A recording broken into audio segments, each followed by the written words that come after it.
After years of totally depending on Drew Brees to carry the team, the Saints finally proved they can win with two things they have almost never been able to win with during Brees' time in New Orleans: a strong defense and an even stronger running game.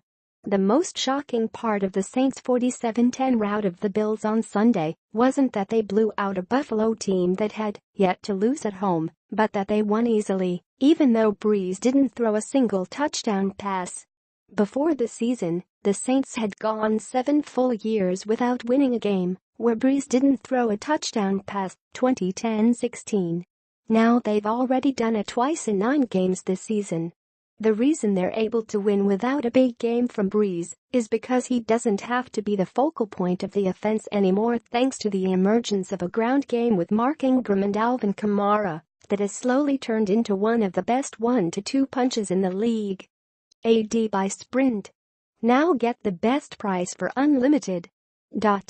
Ingram, 131 yards, 3 TDs, and Kamara, 106 yards, 1 TD, helped the Saints total 298 yards on the ground in Buffalo, marking only the third time in franchise history that New Orleans has rushed for more than 290 yards in a game, and the first time since 1981.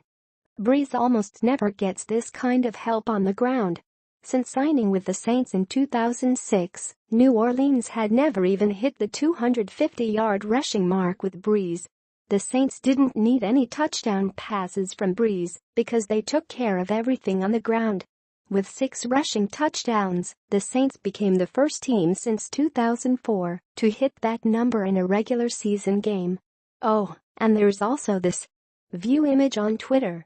ESPN stats and info at ESPNstatsinfo.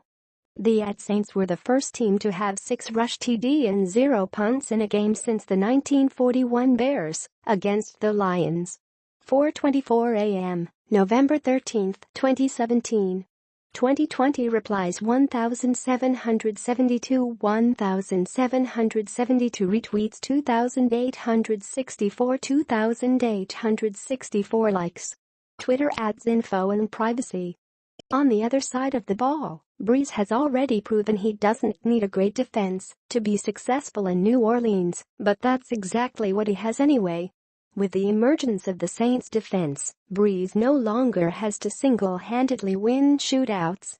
The best thing about the Saints on Sunday is that they basically took the Bills' game plan, win with defense plus a strong run game, and beat them over the head with it. The Saints' defense was dominant, limiting the Bills to 119 yards of total offense through the game's first 57 minutes before Buffalo tacked on garbage time yardage in the final 3 minutes. The Bills finished with 198 total yards, marking the third time this year that the Saints have held an opponent to 200 yards or fewer. The last time the Saints pulled that off 3 times in 1 year was back in 2000. The Saints have won 7 in a row and all of a sudden look like the most unstoppable team in the NFC. After watching the Panthers get to the Super Bowl in 2015 and the Falcons in 2016, the Saints seem to be next in line to get the Super Bowl berth that has unofficially come with winning the NFC South recently.